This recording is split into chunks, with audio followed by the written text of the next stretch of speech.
So project financial appraisal.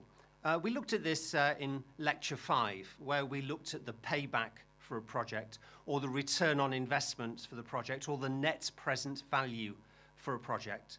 And we looked at how we use these techniques and the advantages and disadvantages of the techniques. And at the end of that lecture, we looked at some examples to actually put those techniques into practice. So let's imagine that you've calculated the payback for your project, or the return on investment, or the net present value, and you've decided that it looks a good value project. Should you do it? Well, this lecture sort of looks at some of the wider issues associated with that project selection from a financial and other point of view. First of all, projects are not just selected because of their financial returns. They're selected for other strategic reasons that the senior management might have. It could be that we have resources that are not working, they're idle, they're underutilized.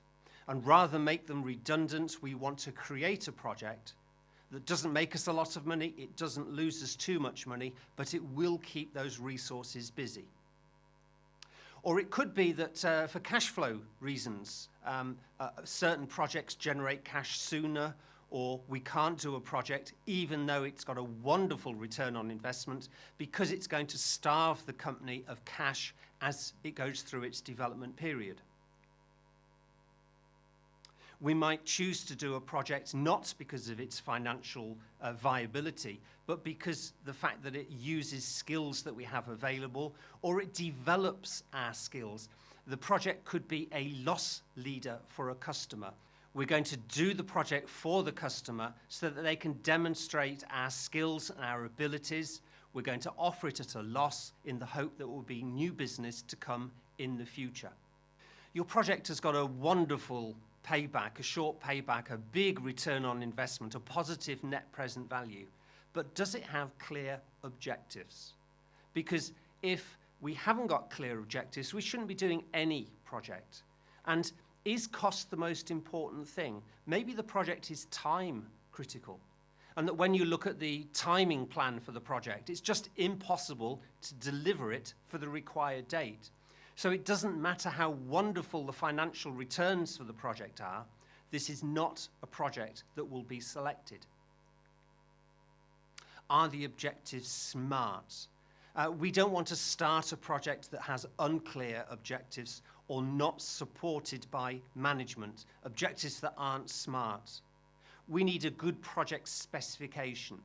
If we're having trouble defining what the project is, creating the smart objectives, or getting support from senior management, then it doesn't matter how wonderful the financial aspect of the project is, we shouldn't be doing it.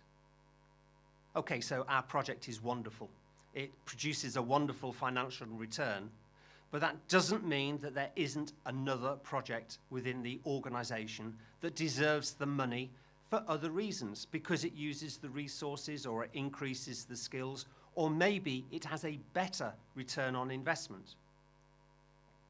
Does the project support the company's strategy?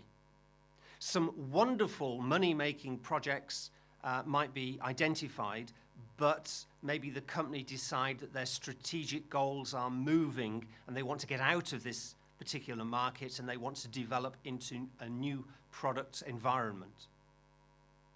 We could choose a project that has a low financial return because it's a loss leader, or because it's going to use our resources, or because it's going to improve our skills. Do we have the skills for the project is an important consideration. No matter what the financial returns for the project, if we don't have the correct skills, and if we don't have enough resources with those skills, then we won't be able to finish the project on time, regardless of the financial benefits of the project. Do we have space for the project team? Do we have the areas to set up the equipment and the planning office? Do we have the ability to organize this project? And finally, we ought to consider how risky the project is.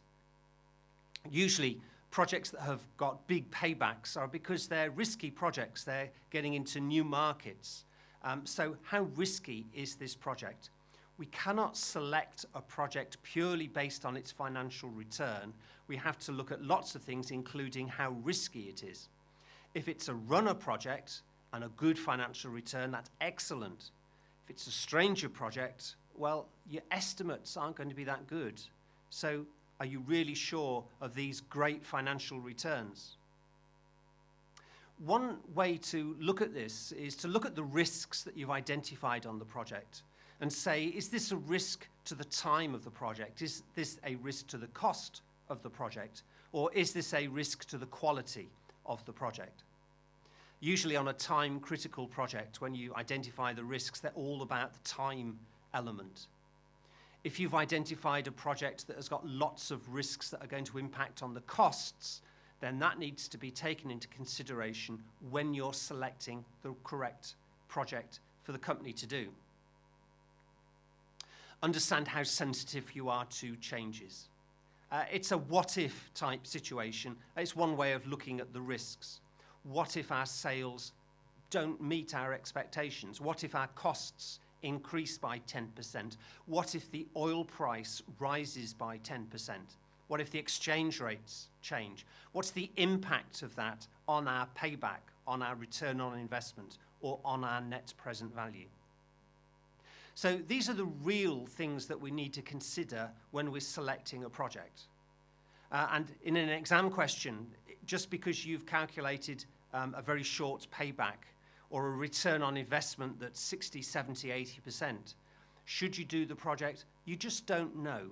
Do we have the resources? Do we have the skills? Have we got clear objectives? Have we got senior management support? How risky is the project? Are there any other projects? Does the project fit the company strategy? How sensitive are we to changes? These are the wider issues that we need to talk about, communicate, discuss, debate when we're making a decision on selecting a project, not just the raw financial figure of, say, 40% return on investment.